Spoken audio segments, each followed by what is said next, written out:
Welcome, and thank you for joining me. I'd like to talk today about the 4 principles of stewardship. The very first assignment that God gave the human race can be found in Genesis. God blessed them, and God said to them, "Be fruitful and multiply and fill the earth and subdue it, and rule over the fish of the sea and over the birds of the sky and over every living thing that moves on the earth." Genesis 1, verse 28. And so the act of stewardship began. Stewardship is the act of supervising or taking care of something. In this case, everything. The planet and everything that's on it. You see, God owns it. We don't. He trusts us to manage everything He's blessed us with: our time, our talents, our relationships, treasures, abilities, and even the things we own.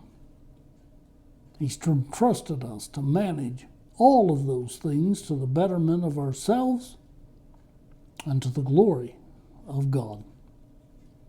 Imagine how proud we would be if the company we work for was to build a new building and place us in charge of it. What an honor and responsibility we would feel. Yet the Creator has given us so much more to manage, and the reward is so much greater.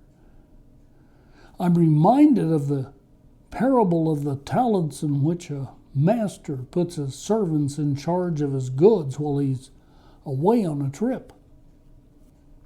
Upon his return, the master assesses the stewardship of his servants. He evaluates them according to how faithful each was in making wise investments of his goods to obtain a profit. How will God judge us in the faithful stewardship of all the master, the rightful owner, has given us? Bill Peel is an author and executive director of the Center for Faith and Work. He offers 4 principles of biblical stewardship that Christians need to understand.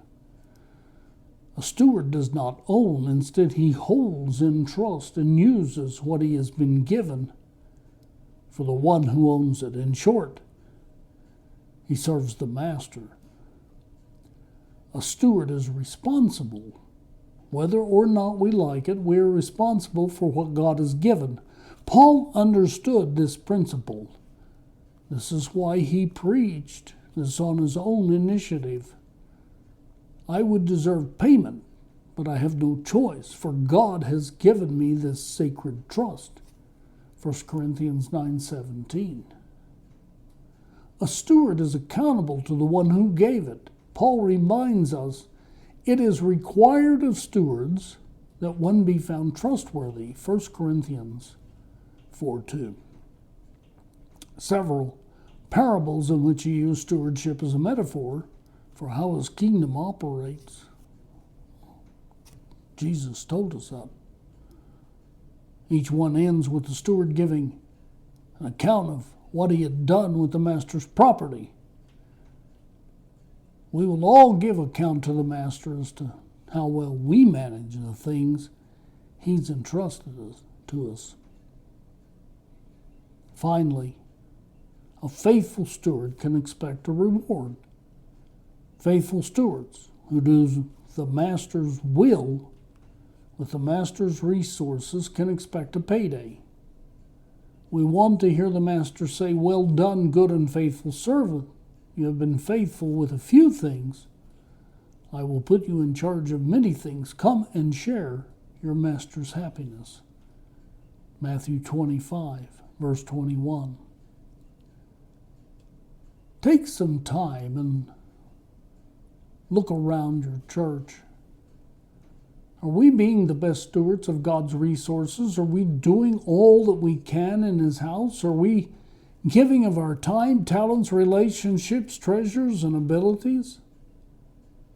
Will He say to us, "Well done, good and faithful servant"?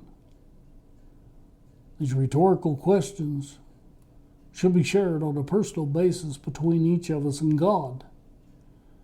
Personal stewardship goes hand in hand with congregational stewardship, and make no mistake, stewardship in any form is ministry.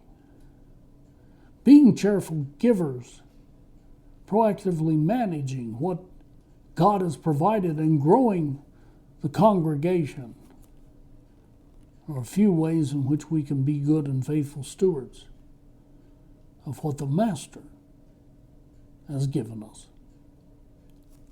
Peace and grace to you. Have a blessed day.